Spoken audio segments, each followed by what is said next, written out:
नमस्कार मंडळी, कसे आहात? माझ्या चॅनलवर तुम्हा सर्वांचे स्वागत आहे। आज आपण पाहणार आहोत धाबा स्टाईल अख्खा मसुरा। अशा पद्धतीने जर तुम्ही अख्खा मसुरा केला ना तर त्या दिवशी नक्कीच ना तुमचा अख्खा मसुरा जर वेळेसपेक्षा वेगळाच बनणार आहे, एवढा छान लागतो।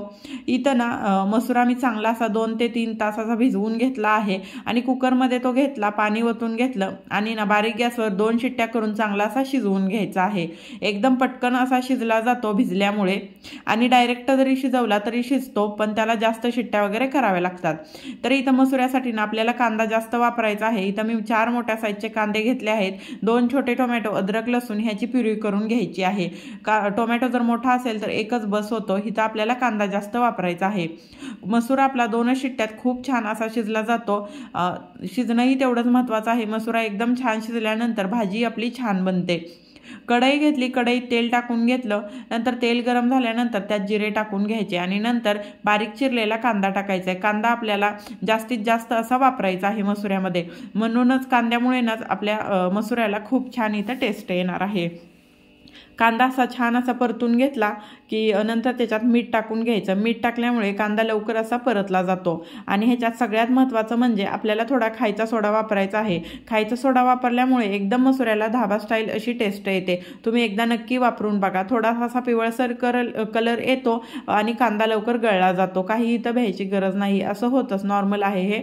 आणि नंतर त्याच्यात आपल्याला जी प्युरी केली आहे टोमॅटोची पेस्ट, ती ह्याच्यात टाकून घ्यायची आहे। तेल सुटेपर्यंत चांगलं असं भाजून घ्यायचं आहे। इथं मी अख्खा मसुरा मसाला 2 चमचे वापरला आहे, ह्याने टेस्ट एकदम छान अशी येते। नाही वापरला तरी चालेल, हे पॅकेट तुम्हाला कुठेही अवेलेबल होईल। नंतर मी इथं धने पावडर टाकून घेतली आहे आणि कसुरी मेथी, आणि घरचा तुम्ही जो तिखट वापरता ते इथं मी वापरला आहे, म्हणजे कांदा लसूण मसाला हे इथं टाकून घ्यायचा आहे।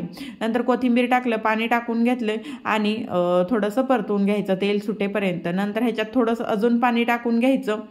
थोडंसं अशा ग्रेव्हीमध्ये ना पाणी टाकून घेतलं आणि मगच आपल्याला काय टाकायचं ते टाकलं ना, किंवा मसूर असो पनीर असो काही असो ना, तर आपल्या भाजीला कलर छान येतो।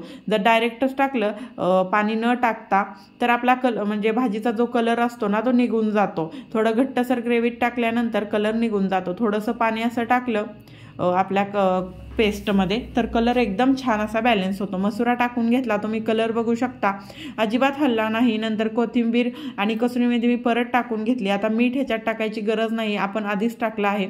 आणि ॲडिशनल म्हणजे ह्याच्यात आपण तडका करणार आहोत। नक्की तुम्ही मसुऱ्याला ना तडका देऊन बघा, खूप छान टेस्ट येते। इथं अद्रक आणि लसणाचा मी तडका केला आहे, ते चांगलं असं म्हणजे असं फ्राय झालं पाहिजे, म्हणजे कच्चं राहिलं नाही पाहिजे, मगच आपला स्वाद येणार आहे मसुऱ्याला त्याचा। लाल सुक्या मिरच्या टाकल्या आणि लाल मिरची पावडर हे टाकून घेतलं, खूप छान तडक्याची टेस्ट लागते। तुम्ही अख्खा मसुरा केल्यानंतर ना हा तडका नक्की वरून द्या, खूप अशी सुंदर टेस्ट येते अशा पद्धतीने जर तडका केला तर।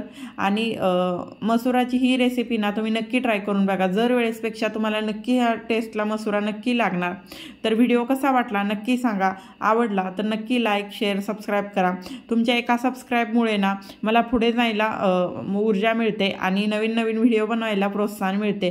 तर व्हिडिओ कसा वाटला नक्की सांगा, आवडला तर नक्की लाईक करा। धन्यवाद।